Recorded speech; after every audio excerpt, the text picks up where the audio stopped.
Right. So, very unprofessionally got it on a piece of paper. That's all right. So your name is Fliss, isn't it? Fliss, yeah. Fliss, and you've got. So who've we got here? You've got 4 Spaniels in total, but 4 Spaniels, but I've only got 3 with me, Yeah. and my golden retriever. yeah. Is that a word for golden retriever too? Goldie. Yeah. He's only a year, so he's still... I was going to say that. How old are all of them individually? So, Fjori's 9, and then her son, Peaky, is 6, and then Björn is 6 months. Wicked. Okay. So 9, 6 months, and a year. So there's lots of different spaniel breeds. Yes. Which would you say are the most popular? Because even from memory, you've got your working cocker spaniels, you've got your Springer spaniels, Yeah. you've got your Cavalier King Charles spaniels. What's the difference in all of them? So- would you say? You've got your working type spaniels. There you go. They've had enough. You've got your working type spaniels, and then you've got your show type spaniels. So these are from trialing lines. So these are designed to hunt fast, hunt hard. And then you've got your working cocker spaniels, which are really, really popular. And then I noticed, particularly during lockdown when I was training professionally, everyone was buying working cocker spaniel. Working cockers, And what yeah. they were looking for was an active family dog that was small and easy to take care of. Yeah. But the reality is they've gone out and they've bought a working dog and they're just not giving it what it actually needs ultimately, because everyone goes, it's working dog, it needs lots of exercise, and the reality is that dog doesn't need exercise, it needs the mental stimulation more than the physical. So what in your view is the difference between a Springer spaniel and a working cocker spaniel? Is there a difference, or is it just... Depends who you ask. My view and the view from a few other trainers is a Springer Spaniel wants to please you, Yeah. and they want to get it right. Working Cocker Spaniel often wants to get it wrong. They're Okay. there to push your buttons. I also find Springers are a lot more independent, whereas a Cocker Spaniel, if it could unzip your flesh and wear you like a coat, it would. I love them. I like working with them. I don't want to own one.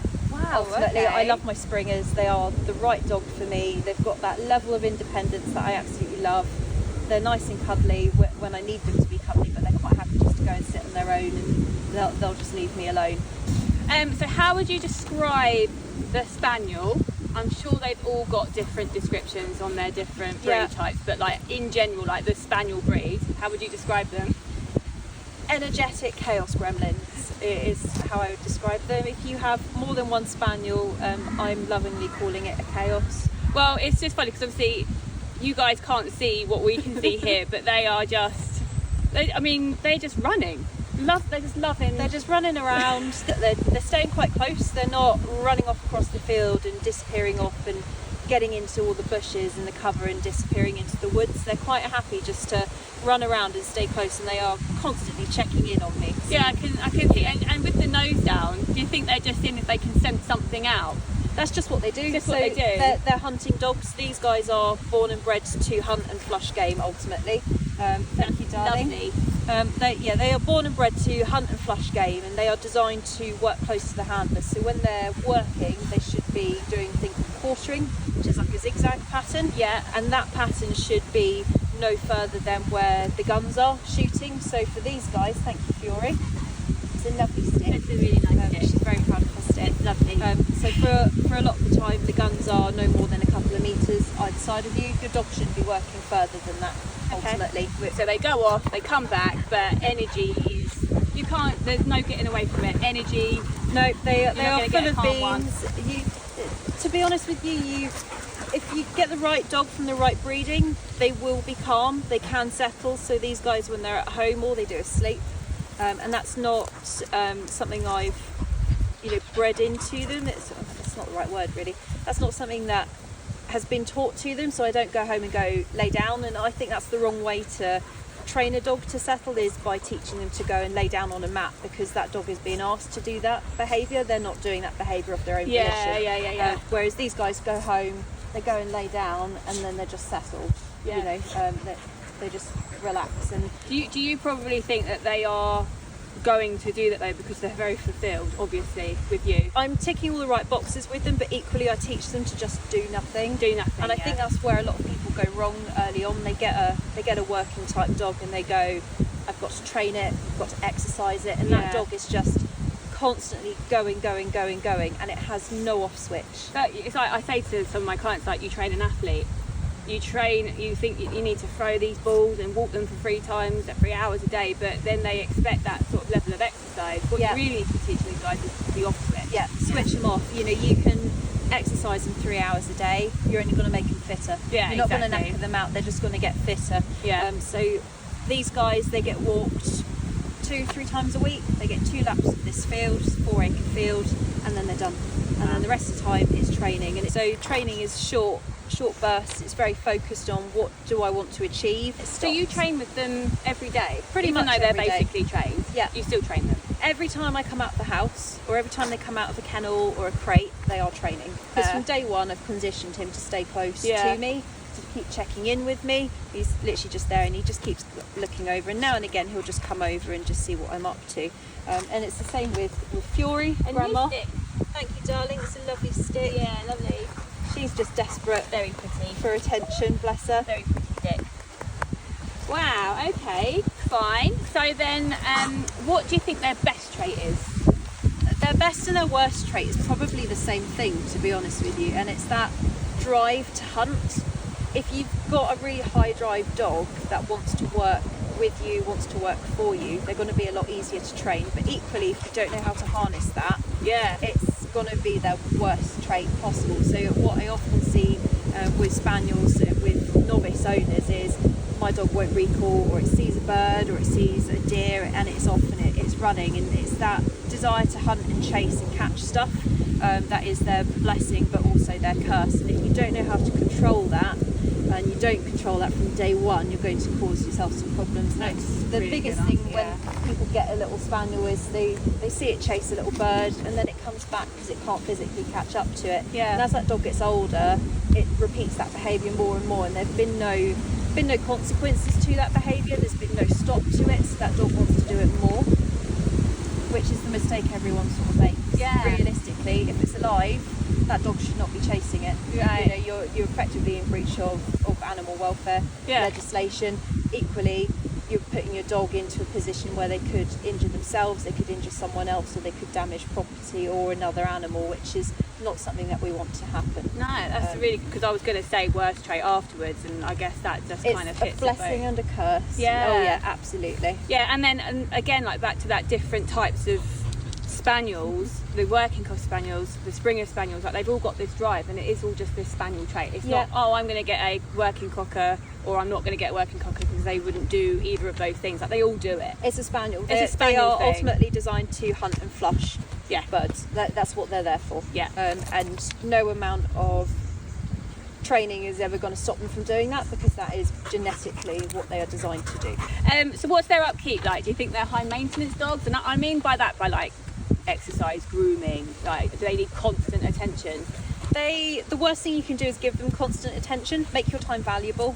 You know, so do put them away, give them downtime, separate yourself from them. Yeah. In terms of grooming, these guys get brushed once or twice a week. It depends how many burrs they have in their ears, which mane and tail spray before you go out on a walk and after you come back is a lifesaver. Stuff will brush out a lot easier. Right, keep that in mind. Some need a lot more grooming than others. These are pretty low maintenance as far as spaniels go, because they don't have a big fluffy woolly coat. Yeah. Really, I just need to brush their feathers in their ears now and again, and just check for any mats sort of behind the ears, because they're quite prone to matting. Yeah. But generally they're quite straightforward to look after.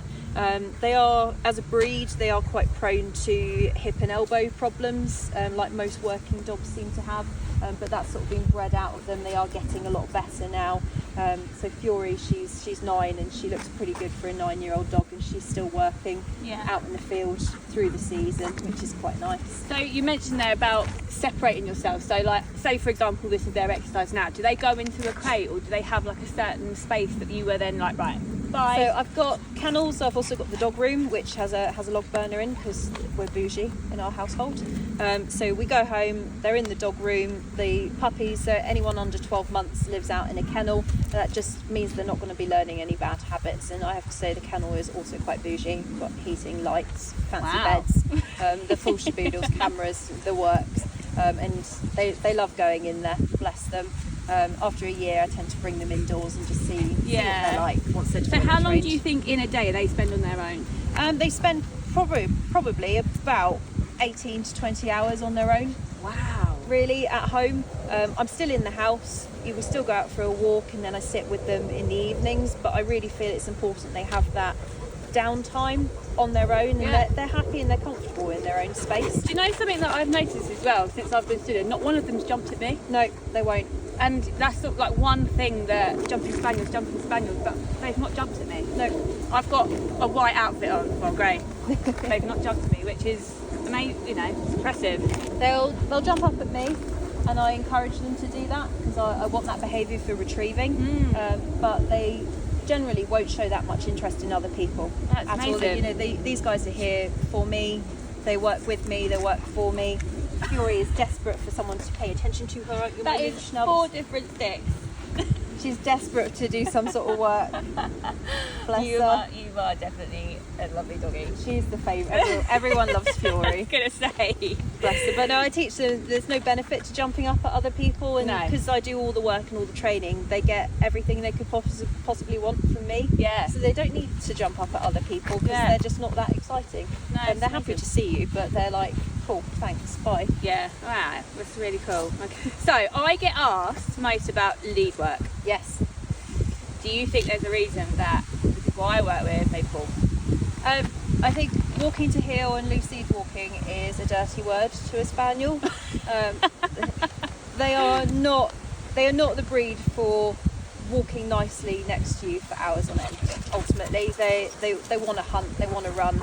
The nose is always going to be working, so they're naturally going to have their nose on the floor, and they will be pulling after that scent. And you can train them to walk nicely on a lead. You've got to start early if you're going to do that, and you've got to be consistent. And that's the problem for a lot of people. They want either a quick fix or they lack the consistency. Do you think that, because when I'm working with people and I've got a couple of like leads and things that I use, the figure of 8 seem to go what I see spaniels on. What do you think? Do you think that they're good for the nose down, or do you think you actually just need to spend time training them on a slip or on a collar, and like what do you think's the best?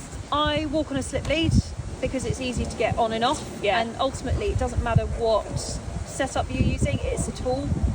It's how you use it. That's the problem. So a lot of people have a lot of stigma against slip leads. You know, they're cruel, they put tension on the dog's neck. It puts no more tension on a dog's neck than a collar and lead or a harness and lead. So I come across lots of other behaviours, especially in the cockapoo crossbreed that I know we've already spoken about, like barking, separation issues and resource guarding. Are these all behaviours that are commonly seen in the spaniel, or do you think that that is just bad ownership? Because do they resource guard? Do they bark excessively? Do they have problems? Well, definitely don't have problems being separated, obviously. But have you seen that in this breed? I think there's a lot to be said for nature versus nurture. I am finding a lot of dogs, particularly through COVID, were bred by very unscrupulous individuals, and you get a lot of dogs which have a lot of issues with anxiety, which is where these behaviours tend to stem from. The resource guarding, the barking, separation anxiety, a lot of these are rooted in anxious behaviours, and I found there was a huge spike in them. If you get the right dog from the right place with the right history, you're not going to have those issues. Do you think it's more of a, it's like this resource guarding, this separation and all these things, it's not a breed, it's not a spaniel thing? It's not a spaniel thing, not at all. No, I think it's a lot of it is down to breeding. Primarily, it is what's going into those lines, what's in the background. But equally, you can create resource guarding. You can cause anxiety by using aversive training methods. Or I guess with this resource guarding thing, because these dogs are so, they like you said, with the sticks, with the socks, collecting things like as part of their genetic makeup. Obviously, if owners are grabbing these things off these dogs, or they're taking the, clothes horses are a big one. Oh, he takes all the washing off the clothes horse. If you're grabbing these things, then that relationship's getting damaged, which is probably where so that dog is looking for a job. That dog is going, I want something to do, and the way that I get attention is by stealing this, and then that provokes a response from my owner. These guys, when I was training professionally, my opinion was as soon as it's in their mouth, that is then a retrieve. Yes. And we go from going, no, don't touch that, to what a good boy, good girl, bring that here. I'd rather my dogs bring me everything. And I've had live frogs dropped on my lap, you know, the works, desiccated rats, you name it. So they have brought things They've to you. brought stuff to me, and I would rather they bring it to me and think, actually, I get more value out of bringing it to you than going and hiding it, potentially eating it, or causing more of a problem. And ultimately, if you don't want them to have it, you shouldn't be leaving it accessible to them anyway. If you're getting a dog, you need to manage your environment better, or you need to manage that dog better. Especially a breed that's going to pick up stuff. Absolutely. Because they're designed to do it. Why I put puppies in kennels, because they're not going to be exposed to that sort of environment, and they're not going to be practicing those behaviours. So when he does come inside, he comes in and he goes to sleep. He's not stealing stuff because he's never had the opportunity to do that, and he sees no value in doing that. Okay. So then the last one, I'm just going to go back to the cockapoo things and say, you know, these breeds are especially popular with this crossbreed of the poodle. Do you have an opinion? Why? I think you've got a cocker spaniel, which is a hunting and flushing dog, crossed with a poodle, which is, they are gun dogs. You know, poodles are retrieving dogs. They were there to retrieve ducks. That's why they've got the funky haircuts. Those were originally made and designed for buoyancy and protecting vulnerable spots in the dog. So when you see the haircuts, that's there for a purpose. It's not just fashion. If you look back in the history, so you've got these two super duper intelligent working dogs that you've mushed together, and you might get the good qualities, you might get the bad qualities of both of those breeds into one, and ultimately they are working type dogs. That's what their purpose is. And you're taking a working dog, not giving it a job, putting it into a pet family home, and you're not fulfilling their needs, you are going to have issues with them. And they've become quite fashionable. Everyone goes, oh, they're really cute, they look like little teddy bears. They are working dogs. They're working dogs. All right, amazing. Thank you so much. All right. That's been amazing. Thank you. Come on. Let's see. Put that in your mouth. Thank you. Sit. Björn. One does not train a puppy. Loki, sit. Björn, come here.